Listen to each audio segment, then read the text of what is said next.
Ya Allah, Ya Allah. Quand on lève les mains vers le ciel pour implorer son aide. Quand notre cœur murmure en secret nos plus grands rêves. Quand dans la prière en soujoud, on demande une trêve. Allah nous dit, sourate 40, ayat 60, invoquez-moi, je vous répondrai. Le prophète, que la paix d'Allah soit sur lui, a dit, la doha est l'adoration. La doha, ce lien intime avec notre Créateur. Cette porte qui ne se ferme jamais. Et ces mots parfois simples, mais adressés à celui qui peut tout. Il est capable de changer notre vie, celle d'ici-bas et celle de l'au-delà. Il lui suffit simplement de dire « Sois ». C'est facile pour lui. Mais encore faut-il sincèrement se confier à lui. Alors profitons de ces heures où tout le monde dort, où il fait noir dehors, pour invoquer Allah, le roi des rois, encore et encore. Celui qui détient tous les trésors. Celui qui peut faire de notre destin, de notre cœur, un joyau d'or.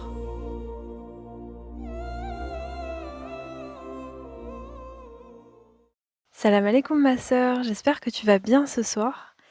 Bienvenue dans cette 10e et dernière, pour le moment, assise de rappel autour de l'invocation de la Doha.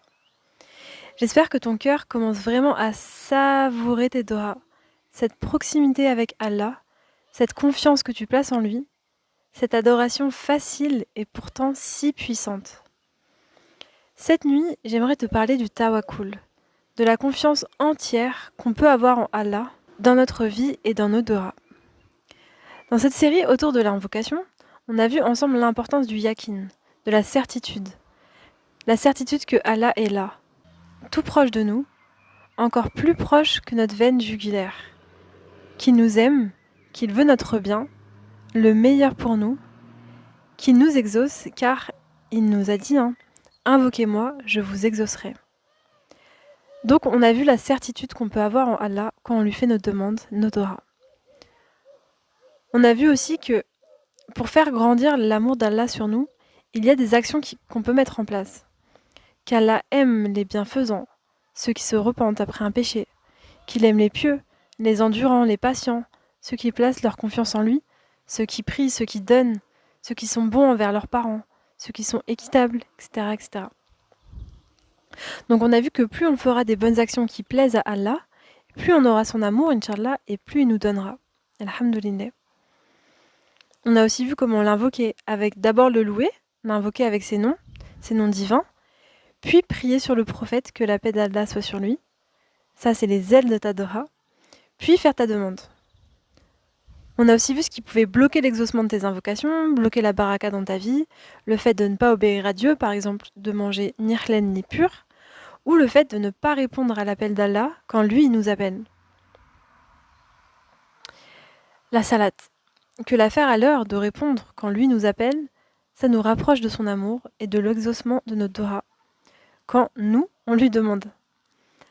On a vu aussi que l'istighfar, c'était une clé incroyable pour débloquer notre vie, faire le bilan de notre vie, lister tous nos péchés et demander pardon à Allah pour tout, sincèrement, et de regretter, puis d'implémenter dans notre quotidien la demande de pardon, car Allah aime ceux qui demandent pardon.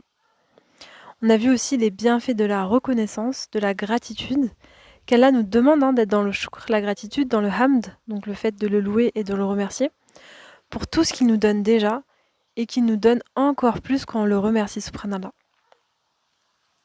On a vu aussi que celui qui ne remercie pas les gens ne remercie pas Allah. Donc on a vu le bienfait d'être dans la reconnaissance, même envers les gens qui nous entourent, et de leur dire merci. On a vu d'être ambitieuse dans notre doha, dans notre vie, pour nous mais aussi pour les autres. Que la personne la plus aimée d'Allah est la plus utile. On a vu qu'il fallait trouver comment mettre nos dons et nos aptitudes qu'Allah nous a donnés à son service et au service des autres. Et donc finalement au service de nous-mêmes, car, encore une fois, les bonnes actions, ça nous est bénéfique et ça peut peser lourd le jour du jugement dernier et on est récompensé. Alhamdoulilah. On a vu qu'on avait tout un rôle à jouer sur cette terre, donc soyons ambitieuses, soyons honnêtes envers nous-mêmes. Qu'est-ce qu'on veut vraiment? Qu'est-ce que Allah a mis dans notre cœur? Et ensuite, gardez en tête qu'on demande au roi des rois. Donc tout est possible avec lui. Il lui suffit de dire soit et c'est. Donc vraiment, demande tout ce que tu veux. Et laisse-le gérer. Ensuite, on a vu que la Dora la plus importante de notre vie, celle écrite par Allah lui-même, qu'il nous demande de faire 17 fois par jour minimum, cette Dora, c'est la Fatiha. Guide-nous dans le droit chemin. Et donc de faire cette Dora tous les jours dans nos prières avec conscience de la grandeur dans ce qu'on demande. Et enfin, on a vu les meilleurs moments pour invoquer Allah, pour lui demander. Donc Tahajjud, la prière de la nuit, sous la pluie, après l'appel à la prière, en soujoud, etc. Mais on a vu aussi que se souvenir de lui parler tout le temps, c'était le mieux. Car Allah nous dit « Souvenez-vous de moi, je me souviendrai de vous. » Subhanallah. Est-ce qu'on n'a pas envie que Allah se souvienne de nous? Donc ma sœur, pendant ces 10 épisodes, je ne sais pas si tu t'en es rendu compte, mais on n'a pas seulement travaillé sur comment faire pour que Allah il exauce ma Dora et basta. Non. On a travaillé sur notre cœur, sur nous-mêmes, sur nos intentions. On s'est redressé. On a appris et on a revu des choses pour lui plaire, pour le satisfaire, pour devenir des meilleures femmes et des meilleures croyantes. On s'est transformé en fait. Et c'est ce qu'il faut, car Allah nous dit, Sourate le Tonnerre, ayat 11, en vérité, Allah ne modifie pas l'état d'un peuple tant qu'il ne modifie pas ce qui est en eux-mêmes. Donc là, Allah, il nous dit, si tu veux que ta vie change, si tu veux que je modifie ton état, tu dois d'abord changer ce qu'il y a en toi-même. Et cela dit, tu peux et tu dois d'ailleurs, Inch'Allah, faire des doigts pour ça, pour qu'Allah, il t'aide à changer. Il t'aide à travailler tes défauts, tes freins, tes faiblesses. Demande-lui de t'aider à changer. C'est le but de la vie, se rapprocher d'Allah, le rechercher, l'adorer et devenir la meilleure version de nous-mêmes. Et alhamdoulilah, c'est en te changeant toi que Allah il va changer ta vie. Donc demande-lui de t'aider à changer. Et fais des causes. Sourate le divorce, ayat 3. Et quiconque place sa confiance en Allah, il lui suffit. Donc voilà. Toi, tu fais dua. Et ensuite, tu places ta confiance en Allah. Faire une dua, c'est comme déposer quelque chose de très précieux entre les mains d'Allah. Et il n'y a pas meilleur endroit où confier ton trésor, confier ton rêve, confier ta demande. Et avoir confiance en lui, c'est accepter qu'il en fasse quelque chose de meilleur que ce que tu avais pu imaginer. Allah, il t'aime et il veut le meilleur pour toi. Si tu ne crois toujours pas fermement dans cette phrase, qu'Allah, il t'aime et il veut le meilleur pour toi, alors ma sœur, continue de faire les actions qu'Allah, il aime. L'istighfar, réveille-toi la nuit, fais tout ton possible pour lui plaire. Et tu verras qu'à un moment donné, tu te rendras compte en fait, ça te semblera évident qu'il t'aime pour tes efforts, mais aussi parce qu'il t'a choisi, qu'il a fait de toi une musulmane, alhamdoulilah. Il aurait pu te laisser dans l'égarement, mais non. Il te rappelle à lui, c'est qu'il t'aime. Et s'il t'aime, c'est sûr qu'il veut le meilleur pour toi. De toute façon, Dieu nous le dit, il veut la facilité pour nous. Et donc, les savants expliquent qu'une doha a toujours une réponse. Soit Allah il te donne ce que tu demandes maintenant. Soit Allah il te donne ce que tu demandes, mais pas tout de suite, au meilleur moment pour toi. Soit Allah il te donne pas ce que tu as demandé, mais il te donne quelque chose de meilleur. Donc imaginons, tu pries pour un truc hyper précis. Ya Allah, accorde-moi de me marier avec tel frère. Je l'aime, je veux lui. Je veux Abdelkarim Jean-François, peu importe, personne d'autre. Mais ma sœur, sache que Allah c'est El Alim, le savant, celui qui sait tout. Allah c'est El Hakim, le sage. Donc il sait tout, il entend tout, il voit tout et il agit avec sagesse. Donc Allah il a la science et le savoir de toutes choses. C'est lui qui a tout créé. Il connaît tout. Ton passé, ton présent, ton avenir. Et il sait ce que tu ne sais pas. Il voit ce que tu ne vois pas et il entend ce que tu n'entends pas. Donc si c'est la meilleure chose pour toi, ce que tu demandes, donc imagine te marier avec Abdelkarim Jean-François, tu fais dua, tu fais tes causes et tu vas te marier avec lui, alhamdoulilah. Et si c'est pas la meilleure chose pour toi, par exemple, peut-être qu'Allah, il sait très bien que cet homme, il a tel ou tel défaut que tu n'as pas encore vu, ou alors que ses défauts plus tes défauts, ça va donner quelque chose de violent, de destructeur, de triste, que tu vas être misérable dans ton couple avec lui, que vous allez faire des enfants mais qu'ils vont être malheureux et traumatisés de ce qu'ils voient, de ce qu'ils entendent. Ce sera la guerre à la maison, bref, tu connais. Donc dans ce cas-là, Allah il a deux options. Tu lui demandes quelque chose, mais il sait que c'est pas bon pour toi. Donc soit il t'accorde ce que tu veux, en sachant très bien que tu fonces dans le mur et que tu vas regretter. Mais bon, après, tout arrive pour une bonne raison. Si Allah il t'accorde des épreuves, que ce soit d'ailleurs que tu aies demandé ou que tu n'aies pas demandé, c'est pour ton bien. C'est pour te faire développer tes qualités, c'est pour que tu te rapproches de lui.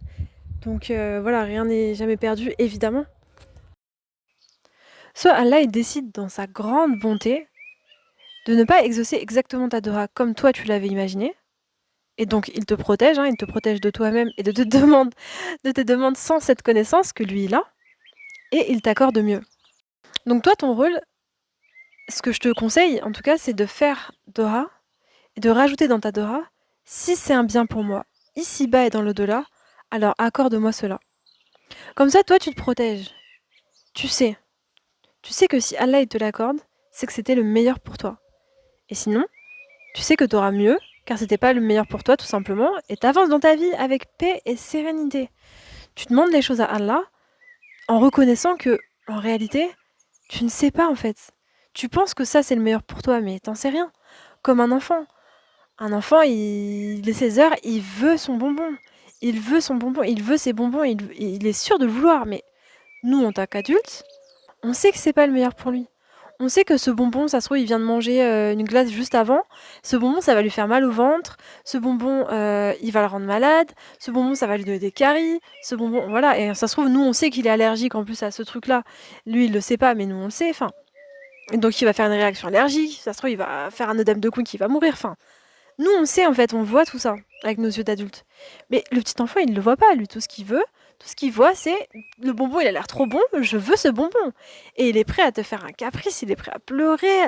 Enfin, c'est toute sa vie là. Toute sa vie qui est en jeu pour lui. Donc, soit tu lâches, ok, prends ton bonbon, en sachant que derrière, il va avoir mal au ventre, il va vomir, ça se trouve, il va être allergique, ta. Soit tu dis non. Non, parce que je sais que c'est pas bon pour toi. Par contre, t'inquiète, on va rentrer à la maison et je vais te faire ton plat préféré et ça sera encore mieux pour toi. Et là, ça va être un bon plat qui va être vraiment nourrissant, qui va t'apporter des vitamines et ça va pas te rendre malade. Ou je vais te faire un bonbon maison, je vais te faire... Enfin voilà. En tout cas, nous, il faut qu'on ait cette conscience que, en fait, on ne sait pas. On pense savoir ce qu'on veut, ce qui est bon pour nous, mais en réalité, on n'en sait rien, en fait, ce qui est bon pour nous. En réalité, on ne sait jamais vraiment les choses. On connaît, on voit des bribes d'informations, mais seul Allah, il voit la full picture. Donc n'hésite pas à consciemment te reposer sur lui, à placer ta confiance en lui, même dans ce que tu demandes. Voilà, Ya Allah, accorde-moi cela, si c'est un bien pour moi, dans cette vie et dans l'au-delà. Parce qu'on ne veut pas des choses qui vont nous régaler ici-bas, c'est pour les payer le jour du jugement dernier, si c'est pour voilà, en subir les conséquences, non. Donc voilà, là j'ai pris l'exemple du mariage, mais ça peut être pour tout. Ça peut être pour un diplôme, pour ton travail, pour tout en fait. Pour un appartement, vraiment tout. Donc, Ya Allah, accorde-moi ceci si c'est un bien pour moi. Et si c'est un mal, alors accorde-moi meilleur. Donc vraiment, garde en tête quand tu fais ta Dora que tu seras exaucé. Mais peut-être d'une manière différente de ce que tu pensais. Mais c'est que pour le meilleur. Alhamdulillah, Dieu est là, Dieu est avec toi, t'inquiète. Donc, une fois que tu as fait ta Dora, tu places ta Dora, ta demande dans les mains de celui qui peut tout, celui qui veut ton bien. Donc vraiment, tu peux te reposer, avoir entièrement confiance. Tu sais qu'il va t'exaucer de la meilleure des manières, dans le meilleur des moments. Donc toi, t'as plus qu'à faire tes petites causes tranquillement. Tu te prépares. Tu voulais un mariage? T'as demandé un mariage dans tes doigts? Bah tu te prépares au mariage. Tu regardes des conférences, tu travailles sur ton comportement, tu développes tes qualités, je sais pas, la cuisine, le sport, la communication non violente. Tu te prépares quoi. Et puis tu profites aussi, tu profites de ton célibat parce que tu sais que le mariage va arriver, Inch'Allah. Donc tu profites des choses que tu pourras peut-être moins faire une fois marié. Tu auras des responsabilités, des devoirs, etc. Donc tu profites de ta période, de ta saison. Parce que dans chaque période, dans chaque saison de ta vie, il y a des bienfaits. Des petits trucs cool que tu ne retrouveras pas forcément dans les autres périodes, dans les autres saisons. Tu voulais tel travail, tu as demandé tel travail ou telles études. pareil, tu fais tes causes, tu postules, tu te prépares, tu fais une formation, tu apprends des choses dans ce domaine, tu vas t'acheter une tenue exprès pour le travail, etc. Il y a cette phrase que j'aime beaucoup, c'est le tawakkul, donc la confiance en Allah, c'est un cœur apaisé qui place sa confiance en Allah entièrement. C'est un cerveau aussi qui cultive les pensées de tawakkul au quotidien. Donc qui lit le Coran, qui lit ou qui écoute des podcasts sur le tawakkul, qui médite sur les noms d'Allah pour lui faire confiance plus facilement. Parce que si on le connaît, on va avoir plus tendance à lui faire confiance. Donc tu vois, le tawakkul, ça vient pas forcément tout seul. Il faut le cultiver. Et même si tu l'as, cultive-le encore et encore et encore. Pour pas le perdre. Et le tawakkul, c'est aussi un corps qui fait les causes. Donc qui va chercher les opportunités, qui se prépare, qui se bouge, quoi. Mais avec sérénité, parce que son cœur a entièrement confiance en Allah. Et on a un hadith, donc le prophète Mohammed, que la paix soit sur lui, a dit « L'un de vous est exaucé, tant qu'il ne s'empresse pas en disant « J'ai invoqué, mais je n'ai pas été exaucé ». Donc vraiment, une fois que tu fais tes dohas, patiente. Continue d'invoquer Allah tous les jours au meilleur moment, mais avec un cœur apaisé, avec la certitude qu'il va te donner le meilleur pour toi, au meilleur des moments. Donc lâche prise, lâche l'affaire. Sois pas pressé, vite, j'ai un calendrier, moi je voulais que ça arrive ça, je voulais qu'il se passe ça à tel moment. Non. Allah, il a ses propres plans pour toi, et c'est les meilleurs. Donc toi, fais les causes, prépare-toi à recevoir et détends-toi. C'est lui qui est aux commandes, c'est Allah. Et t'as laissé les commandes à celui qui peut tout, qui t'aime, qui sait tout. T'as fait la meilleure des choses pour toi, alhamdoulilah, donc toi, fais tes causes, détends-toi. Lâche prise, enjoy, kiffe ta vie. Et si t'es dans une épreuve, patiente. Sache que t'es récompensé actuellement. Le fait de patienter dans l'épreuve, Allah, il te purifie, il te lave, il te récompense. Il développe tes qualités. Allah, il aime les patients. Et Allah, il délivre des épreuves. Donc profites-en pour te rapprocher à fond de lui. Et sache qu'il va te délivrer. La délivrance est proche. Et essaye d'être reconnaissante, même dans les épreuves, des choses positives qu'il y a dans ta vie, les bienfaits qu'Allah t'a donnés quand même. Et si t'en trouves pas, cherche. Cherche parce que Allah, il aime les reconnaissants. Et ça te fait du bien au moral, ça te fait du bien. Et Allah, il te récompense. Donc cherche les petits bienfaits qu'Allah t'a donnés et remercie pour ça. Et n'oublie pas, lui, il sait et nous ne savons pas. Alors demande-lui de te donner les choses seulement si elles sont bonnes pour toi, pour ta vie d'ici-bas et surtout pour ta vie de l'au-delà. Ma sœur, je te conseille de revenir écouter cette série dès que ton cœur en ressent le besoin. Moi, je pense que je vais les réécouter clairement. Le rappel profite aux croyants pour ne jamais oublier que Allah il nous a dit « Invoquez-moi, je vous répondrai ». Et le prophète, que la paix d'Allah soit sur lui, nous a dit « L'invocation, c'est l'adoration ». Subhanallah, c'est l'adoration facile. Elle est facile, t'as rien besoin de faire. Juste tu penses à Allah et tu lui demandes. Alors parlons-lui, demandons-lui, et plaçons toute notre confiance en lui. Celui qui nous aime, celui qui sait tout, et celui qui peut tout. Salam alaikum ma sœur. Qu'Allah te protège, te préserve toi et tes proches, ainsi que toutes les bonnes personnes. Qu'il nous pardonne, qu'il nous guide, qu'il nous protège du feu de l'enfer et des supplices de la tombe. Qu'il nous fasse miséricorde, qu'il nous fasse aimer sa religion et comprendre sa religion de la meilleure des manières. Qu'il nous fasse ressentir les délices de la foi. Qu'il nous accorde le meilleur pour nous ici-bas et surtout dans l'au-delà. Et qu'il fasse qu'on se retrouve, Inch'Allah, ensemble au paradis, au Firdaus. Amin. Je te souhaite une très bonne nuit, des magnifiques dohas. Et on se retrouve, Inch'Allah, très bientôt pour un tout nouveau concept. Et j'espère que ça te plaira. Salam alaikum ma sœur. Et prends soin de toi.